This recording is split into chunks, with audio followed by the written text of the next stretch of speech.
Hello students, good afternoon. आज हम हिंदी का कोड नंबर 3204 फाइनल पेपर 11वीं कक्षा का जो आज मॉर्निंग शिफ्ट में हुआ है उसका हल कर रहे हैं। तो आपके सॉल्यूशन के लिए देखें, आप मेरे अनुसार मैं इसको हल कर रहा हूँ, बाकी आप अनुसार देख भी लेना, कैसे मिलान कर लेना। इसका पहला प्रश्न है जो आपका एक पैरा दिया हुआ, दिया और तूफान सदा एक दूसरे को चुनौती देते हैं। दिया और लघुता विनम्रता में भी अपनी दृढ़ता और शास्त्रता का परिचय देता है। तूफान अपनी शक्ति प्रदर्शन और मनमाने में यश प्राप्त नहीं कर पाता। वास्तव में दिया और तूफान का यह शुद्ध युद्ध प्रत्यात्मक है। हम सब के भीतर ज्ञान और विवेक का दीपक उस आत्मा के रूप में चलता रहता है जो परमात्मा का अंश है। हर मनुष्य अपने दिए के प्रकाश में चलना चाहता है, परंतु संसार की मुसीबतें और बाधाओं के तूफान उसको विवश करते हैं, उसका रास्ता रोककर खड़े हो जाते हैं। यह जीवन संघर्ष कहलाता है। हमारे भीतर के दीपक को चुनौती बाहर से मिलती है, ऐसा नहीं है। मनुष्य के भीतर भी अनेक प्रकार की दमित वासनाएं रहती हैं। काम, क्रोध, मोह, अहंकार की अंधी वासनाएं तूफान बनकर के चलती हैं और उस दीपक को बुझाना चाहती है। सदियों से यह संघर्ष आया है। तो हम पहला प्रश्न का उत्तर दिए, दी गई दृढ़ता और साहसिकता किसमें है? शुद्र होकर तूफान लड़ने, साहस, दीपक को तूफान का समर्पण, तूफान में क्षमा मांगकर झुकना, बुझ कर प्राण दे देना। नहीं, हमारा इसमें दिए की दृढ़ता शुद्र होकर भी, छोटा होकर भी तूफान से लड़ने के साहस में है। तो ये हमारा उत्तर रहेगा। ये उत्तर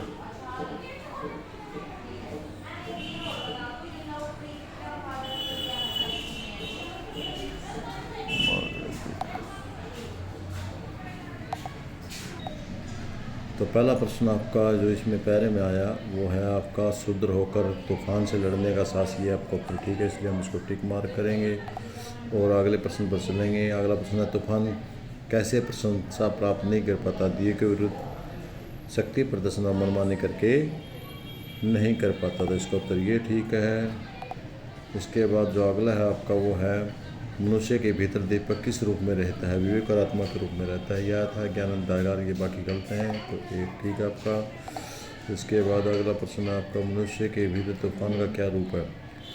मनुष्य तूफान का आत्मा का विवेक है, तो उसका दमित वासनाएं, काम, क्रोध, लोभ, मोह, ये हैं। तो ये आपका उत्तर रहेगा।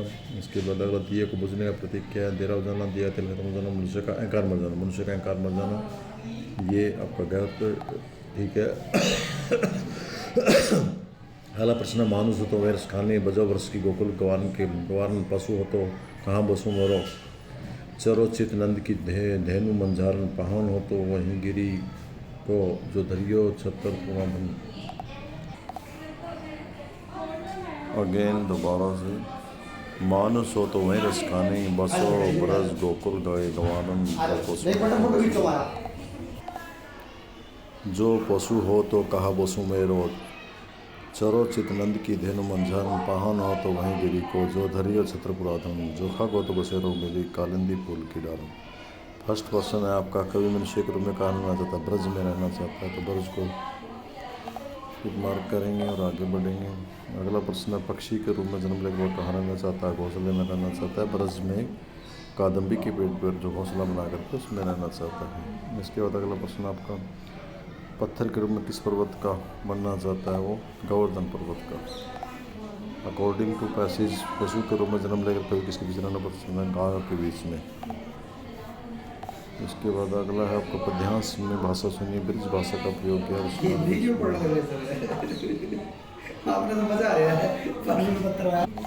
काव्य खंड के आधार पर निम्नलिखित में बहुविकल्पीय प्रश्न का उत्तर दीजिए। संसार किसे देखकर लालच में पड़ जाता है? मंदिर, मस्जिद, मुक्ति, माया। माया को देख करके, माया आपका ठीक। इस बार अगला प्रश्न है आपका, कबीर का जन्म कब हुआ था? सन 1398 ईस्वी में। मीरा के मूल काव्य की भाषा क्या है? राजस्थान। राजस्थान में पैदा हुई थी, मूल भाषा उसकी राजस्थान है। इसके साथ उन्होंने मैथिली में और गुजराती में भी कुछ लिखा है, बट मैन उसकी भाषा यही थी। चंपा कौन है? चंपा सुशील लड़की है, वह सिलेबस में एक गांव की सुशील लड़की थी जो घर के हर काम में निपुण थी। हक महादेवी किस आंदोलन से जुड़ी हुई है? शैव आंदोलन से जुड़ी हुई थी। इसके बाद अगला प्रश्न आपका गद्य खंड के आधार पर निम्नलिखित बहुविकल्पीय प्रश्न का उत्तर दीजिए। मुंशी प्रेमचंद का जन्म कब हुआ था? मुंशी प्रेमचंद का जन्म सन 1880 में हुआ। मुंशी प्रेमचंद का जन्म 1880 ईस्वी में हुआ था। लॉर्ड कर्जन भारत में कितनी बार आए? लॉर्ड कर्जन भारत में 4 बार आए। मोहन के प्रारंभिक विद्यालय के अध्यापक कौन थे? त्रिलोक सिंह थे। अमित को मैथ में कुल कितने नंबर मिले? 72 नंबर मिले थे।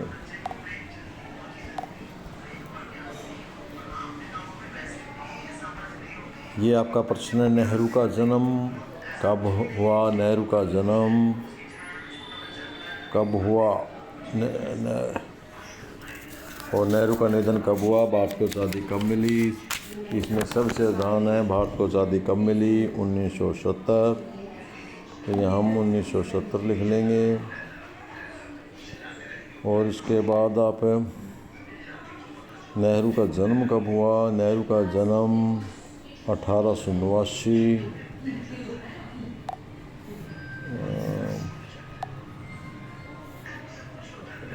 1889 में हुआ। और इसके बाद नेहरू का निधन कब हुआ? नेहरू का निधन 1964 में 64 में। और लाहौर में राष्ट्रीय कांग्रेस का अधिवेशन कब हुआ? 1929 में।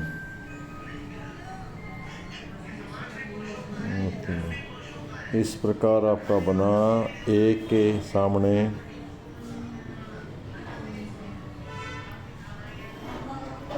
एक के सामने 4, एक के सामने 4 आपका पहला और क और ख में रहेगा उत्तर आपका। और नेहरू का निधन 1964 में तीसरा, दूसरे के नीचे तीसरा आना चाहिए, तो आपका उत्तर रहेगा दूसरा, ये वाला मिलान करने के बाद। ठीक है, आपको समझ में आ गया। इसके बाद अगला प्रश्न है, शिक्षा मनोरंजन का एजेंडा तय करने में संचार के साधन, जितने संचार के साधन सारे सहयोगी हैं, सहायक होते हैं। सूचनाओं को एकत्रित करने से आम पाठ पहुँचाने को पत्रिका होती है, जिसके माध्यम से पहुँचाया जाता है। सभी तक पहुँचाने का क्रिया को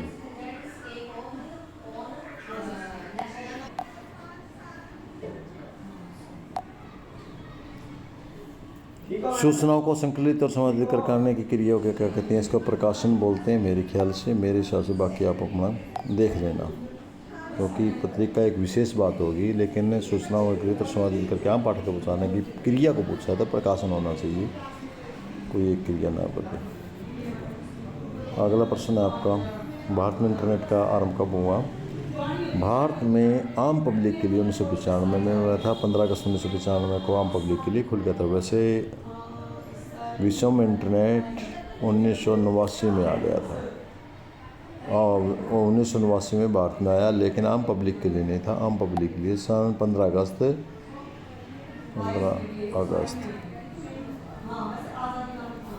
15 अगस्त सन 1995 में। ठीक है। दिन भर की घटनाओं की गतिविधियों को लिखना किस प्रकार लिखना कहलाता है? डायरी लिखना कहलाता है। डायरी करेंगे। इसके बाद अगला प्रश्न, दिए हुए बीते वर्ष में घटनाओं तकनीकी फ्लैश बैक के द्वारा किया जाता है। फ्लैश बैक लगाएंगे उत्तर। इसके बाद अगला प्रश्न आपका, यथाशक्ति में कौन सा समास है? अव्ययीभाव समास है। इसमें आप अपने हिंदी के टीचर से कर्म कर सकते हैं। मैं मेरे अनुसार बता रहा हूँ उत्तर। लंबोदर गणेश जी के लिए प्रयोग होता है, लंबोदर का पद विग्रह। उसके बाद आपका अगला है, निम्नलिखित में कॉलम में इनको करना है आपने, इसके साथ मिलान करना है। वेदांत में कौन सी संधि है, और दिग्गज में कौन सी संधि है, मनोरंजन में कौन सी संधि है, पितराज्ञा में कौन सी संधि है? वेदांत वेद जमांत, दिक् जमा में गज मन, और मनोरंजन मन जमा में रंजन, पितर जमा में आज्ञा। ये इस प्रकार की संधि बनेगी। यदि हम इनका मिलान करेंगे तो वेदांत में आपकी दीर्घ संधि है, वेदांत में 1 के नीचे हमारा 3 आना चाहिए, 1 के नीचे 2 आना चाहिए, 1 के नीचे हमारा 1 के नीचे 2 आना चाहिए। तो उत्तर है अपना है 2 तो 1 में ही है, पहले वाले में इकाई में ही है। और 2 के नीचे हमारा आना चाहिए व्यंजन संधि, व्यंजन संधि 4 पे है तो 4 आना चाहिए, तो 4 है। और 3 के नीचे 3 आना चाहिए, तो तीसरा मनोरंजन विसर्ग संधि है, ठीक है। और चौपित्राज्ञा में यण संधि है, तो सारी अक्षर मिल गया, हमारा ए उत्तर सही है, ए को टिक मार्क करेंगे। इसके बाद आप निम्नलिखित वाक्य में शुद्ध, तुम्हारी नारी का क्या नाम है, ये गलत है, तुम्हारी है नारी का नाम ये गलत है, तुम्हारी पत्नी का क्या नाम है, ये ठीक वाक्य है आपका। इसके बाद अगले पर चलते हैं। सुरेश मेरा बालक, इसमें क्या दोष है।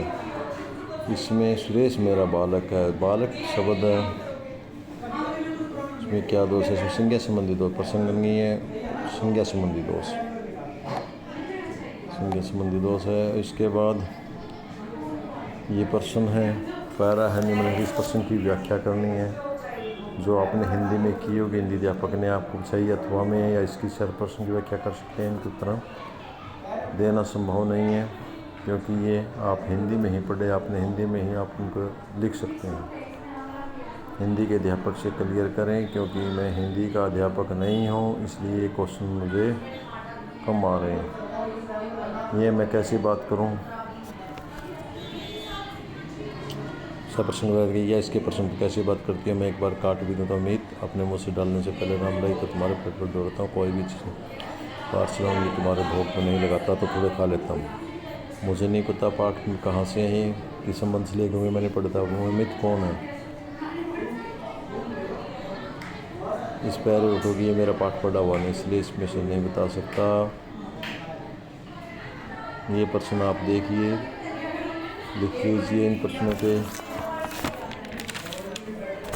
ये आगे सारे के सारे प्रश्न आपके